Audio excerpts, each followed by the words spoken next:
असहमति के दौर के बाद अब चुनौती की भी स्थिति दिखने लगी है।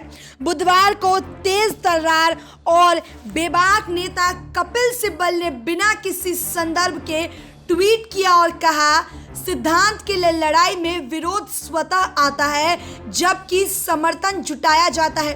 कांग्रेस के अंदर चल रहे कामकाज के तौर तरीके के विरोध में 23 नेताओं की चिट्ठी के बाद इस ट्वीट को बड़ा जवाबी हमला माना जा सकता है।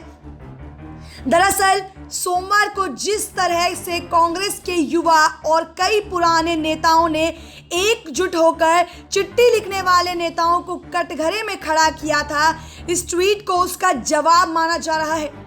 सिब्बल ने परोक्ष रूप से ये जताने की कोशिश की कि कांग्रेस के अंदर बड़ी संख्या में लोग हैं जो चिट्ठी में उठाए गए मुद्दे के साथ हैं। प्रबंधन के जरिए भले ही उसे खारिज कर दिया जाए, लेकिन मुद्दा खत्म नहीं हुआ है। हंगामेदार कांग्रेस कार्य समिति के बैठक के 2 दिन बाद पार्टी में चुप्पी है। बड़े छोटे सभी नेताओं ने मुंह बंद कर लिया, लेकिन कपिल सिब्बल का ट्वीट जताता है कि अंदर उबाल है और ये तभी खत्म होगा जब सुधार होंगे। उन्होंने सिद्धांत की लड़ाई में जिंदगी हो या राजनीति या कानून का क्षेत्र, विरोध स्वतः होता है जबकि समर्थन प्राय प्रबंधन के जरिए जुटाया जाता है। ध्यान रहे कि एक दिन पहले ही सिब्बल ने कहा था कि मुझे किसी भी पद की लालसा नहीं है। एक दिन पहले तक आनंद शर्मा, विवेक तन्खा जैसे चिट्ठी पर हस्ताक्षर करने वाले अन्य कांग्रेस नेता भी सोशल मीडिया पर सक्रिय थे, एक दूसरे की बातों का समर्थन भी कर रहे थे। लेकिन बुधवार को सब चुप थे, केवल कपिल सिब्बल ने अपनी मन की बातों का इजहार किया। सूत्रों का कहना है कि चुप्पी के बावजूद कांग्रेस के दिग्गज नेता, जो पार्टी का चेहरा भी हैं, अंदरूनी तौर पर तालमेल में हैं।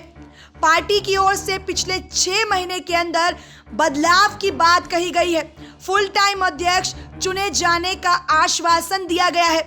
बहुत जल्द रोजमर्रा के कामकाज के लिए समिति के गठन की भी बात की गई है।